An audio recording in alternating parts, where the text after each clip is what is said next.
back for another episode of Heritage or Hogwash, where we explore the intersection of classics and the far right. My name is Hermes, and I'll be leading this episode today. With me, I have... Asclepius. Hestia. And Libertas. I think it's safe to assume that anyone listening now has already heard our first episode, The Myth of Race, led by Asclepius, but in case you haven't, we are a small group of young classicists and historians exploring some of the ways in which classics material is misappropriated and exploited by the far right in North America. In our first episode, Asclepius gave us a crash course in the myth of race science and laid the foundation for topics like nationalism, ethnicity, and white supremacy, which are integral to discussing the far right. If you haven't listened, you should go do that first. For my episode, I will be tackling the subject of far-right rhetorical strategies and recruitment pipelines, particularly as they appear online. This episode will be a lot more conversational than our pilot and may run quite a bit longer. We have a lot of ground to cover. As a heads up, there will be discussion of conspiracy rhetoric involving explicit and violent antisemitism, race science, medical skepticism, and whatever else may come up. There may also be mentions of misogyny, Islamophobia, racism, and so on. Before I get started, I want to ask, how many of us have had brushes with far-right media online that we weren't looking for? I think all of us, at some point, have brushed with it in some way. I sometimes get content that seems innocuous, like baking and homemaking content, but as you get further into the video, it gets clear that it's like Christian women promoting the trad wife lifestyle. I also sometimes look at Pilates content and then get gym bro TikToks, and those can get pretty toxic. There's usually a lot of transphobia or pseudo-biology-based misogyny in the comment section of those.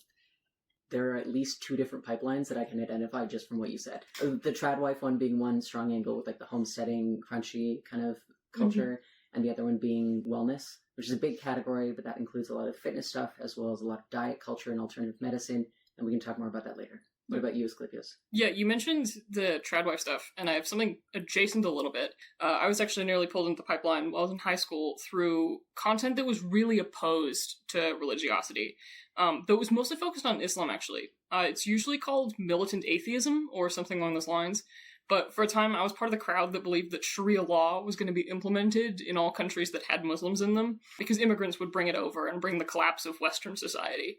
I also had a lot of hot takes about women's liberation. I thought that hijab was putting women's rights back decades, and it was sort of all rolled in with the anti-SJW movement that happened in the wake of Gamergate. I did actually end up getting out of it, though, because I made friends with people that were empathetic to my struggles that happened to be part of those marginalized religious groups. One of my best friends as well ended up getting into far-right content due to identity struggles. He ended up falling in with content that was from men online in loosely gaming-adjacent circles that were using clickbait and information about male identity topics, that were talking about being angry and confused. He actually ended up getting out sort of in a similar way that I did. When a creator called Leafy was here, talked about how women were at fault for the struggles he and other men were experiencing. But my friend really loved his sister and the women in his life, and it made him take a step back and think about all the content more critically. Yeah, Leafy's here was definitely a big stepping stone into far-right circles. I briefly had the far-right phase, and Leafy, as well as some personal influences, were definitely a big draw down that path. In particular, they led me to a content creator by the name of Carl Benjamin, probably more widely known as Sargon of Akkad. And if any of you listening know who I'm talking about, you are probably all cringing. His big topic was Gamergate. Do you want to give a brief summary for people who don't know what Gamergate was about? It was a big online movement in the gaming community, getting really, really upset that there were women and minorities in video games, and then rallying against games that didn't promote the sort of ideologies they wanted to, and it spread widely and really far. It's something we're sort of seeing now with Stellar Blade again. It caused bomb threats, and a lot of people were chased off the internet for quite a long time. It's part of the reason why 4chan is now separate from 8chan and EndChan, is because it happened mostly on 4chan, but it ended up getting shut down. That's kind of a gist of it. There's a bit more. There's also a whole journalistic aspect to it. Yeah. It was a huge misogyny campaign, basically. You know, The Last of Us Part 2? Mm-hmm. All of that was based on Gamergate, too. Yeah, there's also the recent initiatives against DEI and people complaining that there's, women in video games and that they're not scantily clad enough when they are present. Gamergate 2 is soft launching right now.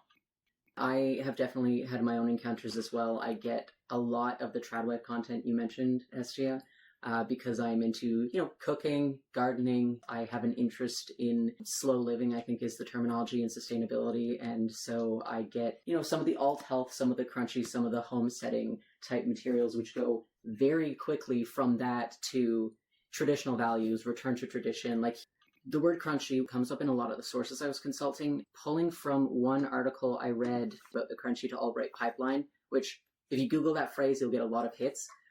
They said, crunchy has come to refer to a wide variety of cultural practices, including avoiding additives in food dyes, declining or spacing out childhood vaccinations beyond what is recommended by pediatricians, and more extreme actions in pursuit of health, independence, and purity. So back to the land living and alternative medicine are hallmarks of crunchy. And you get a broad spectrum of people involved in the quote-unquote crunchy community. So for some people, it is just wanting to have a little more control over what they're eating or over their health.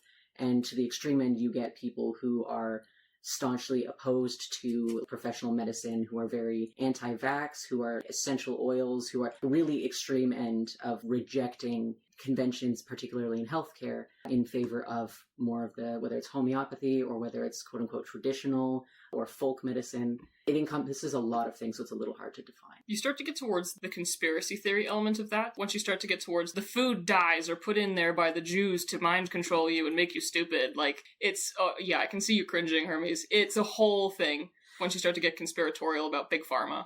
And we're going to be talking about conspiracy thinking throughout this whole episode because it is hand in hand just about every single step of the way. Conspiracy thought is pushed pretty hard by far-right ideologues. And I also think the scariest part of those types of things where it exists on a spectrum is that you don't always know how far along the spectrum they are when you first start watching the video, reading the blog post, however it is you're consuming this content. It starts out seeming like it's, a recipe blog or sort of a home remedy type of thing. But as you get further in, sometimes it becomes more obvious that you're consuming something very different. And I'm really glad that you brought that up because that's what pipelines are all about. You're very right. It starts out really subtle. It's really insidious. They can get at just about any kind of audience because they're opportunists. They're all about finding existing concerns and positioning themselves to be a solution to them. So, the unfortunate truth is that far-right communities and ideologues are really, really good at distributing their rhetoric. They've spent a lot of time and effort studying effective rhetorical strategies, and they know what they're doing. The development and pervasiveness of the internet in particular has provided them with an incredibly diverse and far-reaching set of tools to do so. I don't have time to tackle all of the different facets of far-right recruitment, but I do hope to shed some light on some of the patterns at play and provide you with a few examples to demonstrate.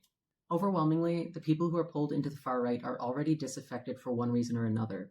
Yes, it's lonely, angry white men who feel owed something, but it's also disabled people who've been failed and left behind by a flawed medical industry, or it's women who are overwhelmed by the demands of contemporary society.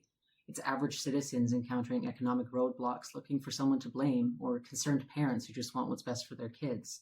Asclepios, you mentioned your friend was having identity struggles, and that became his launching point.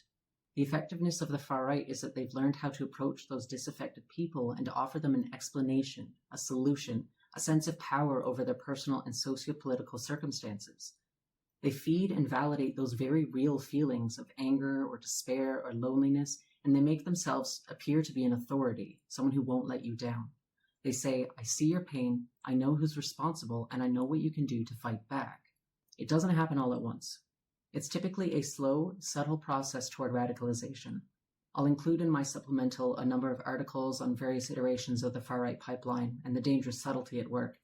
One of those sources is an excellent overview of the individual process of far-right radicalization online, written by media studies scholar Luke Munn. He frames personal radicalization along a trajectory of 3 cognitive stages. First is normalization, then acclimation, and finally dehumanization. To use a more common analogy, albeit a long since debunked one, think of the frog in a boiling pot. As the myth goes, a frog placed in boiling water will immediately jump out, but if you place him in comfortably temperate water and ever so slowly increase the heat, he'll stay until he's been boiled alive. This is not true biologically, but it has merit as a well-known analogy, so we'll use it. Before we go into a deep dive down the pipeline, I ought to address the obvious question, where's the classics in all of this? The classical world occupies a highly respected position in our culture. We touched on this a little last episode. Ancient Greece and Rome laid the foundations of the Western world, and woven right into that foundation is the idea of Greco-Roman superiority. But more than that, classics is a great marketing tool. Greek mythology especially is very popular right now. There's a huge boom in novels, for example, that market themselves as retellings of popular myths. Madeline Miller is the big name, with Song of Achilles and Circe, but if you hop on TikTok, you can find literal hundreds of videos that are entirely dedicated to Greek myth-inspired book recommendations. Think also of musicals like Hadestown, or even Epic the Musical, shows like Chaos on Netflix, games like Hades, God of War, Assassin's Creed Odyssey. Percy Jackson, of course, deserves a mention. Social media and the internet more generally have also given platform to armchair classicists, people who make a hobby or even a career of providing pseudo-intellectual media about classical myth and culture. Because these people are not beholden to the standards and methodologies of academia proper, it is very easy for misinformation to be circulated through these platforms. I do want to be clear that I'm not looking down on amateur academics generally, but I do think that people who make a career of it, however informal, should be accountable to proper sourcing of information at the very least, and too often they are not. Classics also does provide its own troubling narratives. The unfortunate truth is that you don't have to dig too deep to find classical sources full of vitriol towards one demographic or another. While these sources exist within very specific contexts and convey ideas specific to that context, it is all too easy to cherry-pick the parts that appear to align best with whatever agenda you may have, and suddenly you've made your message look a lot more legitimate and intelligent by backing it up with a historical source. We see a lot of this style of legitimization in our research. Here's another question for you guys. Do you participate in any communities online that talk about classics material? Or maybe you've seen trends on social media that circulated widely? I see a lot of classical myth-inspired books on TikTok, like you've mentioned. I read Percy Jackson as a kid, so I see some of that just from keeping up with it. And then some of the newer stuff, like myth retellings. You mentioned the Song of Achilles. That's one I think I read from TikTok as well. And modernizations of Greek myths. A lot of what's popular now, I'm noticing, is romance versions of the story of Hades and Persephone. Some of them are a little problematic, though. They're usually part of the dark romance genre, which has a lot of problems with glorifying toxic and abusive relationships. And I think the connection to the classics there can make it a little insidious. What has been super fascinating as well, with you mentioning Hades and Persephone, is people pretty intentionally trying to actually remove some of the harmful narratives about it and change the story almost entirely and make it very romancy and make Hades this doting, lovely husband and do a whole bunch of interesting transitions that start to move it towards the modern sensibility. Separately, I don't follow much of the myth retellings, but I follow a lot of the amateur classical historians you talk about online. And some of them are a good way of popularizing classical history, but a lot of them have their issues. Often the biggest one is they take sources too factually accurate. You two both, Asclepios and Libertas, brought up something that I didn't get an opportunity to go in depth on this episode, but the question of historical revisionism is not exclusive to the right. You can find on any platform all sorts of revisionist takes from the left as well, and Hades and Persephone is another hotbed for that. There's the people who want to romanticize it, and then there's also the people who want to apply like a modern feminist lens and talk about how it's romanticization of sexual assault and whatnot, which has its own problems. But one thing I find interesting, and this is sort of following from what you mentioned, Libertas, is I discovered a whole new genre of post on TikTok in researching for this episode, which is these nonsense AI animated summaries of myth. One example I remember is a series of posts showcasing specific figures like Helen of Troy or Greek gods. The whole video is an AI-generated animation of the figure in question telling their story, likely also scripted and voiced by AI. The renditions of myth are extremely generic and full of errors, and the animations are completely whitewashed. I'm talking literal Greek goddesses, or Helen, as I just mentioned, as white women. Not only is it bizarre, I'd say as someone who's quite opposed to AI on principle, but these also serve to perpetuate some frustrating ideas about Greek myth, namely the imagined connection between Greek antiquity and whiteness today, which we discussed at length last episode.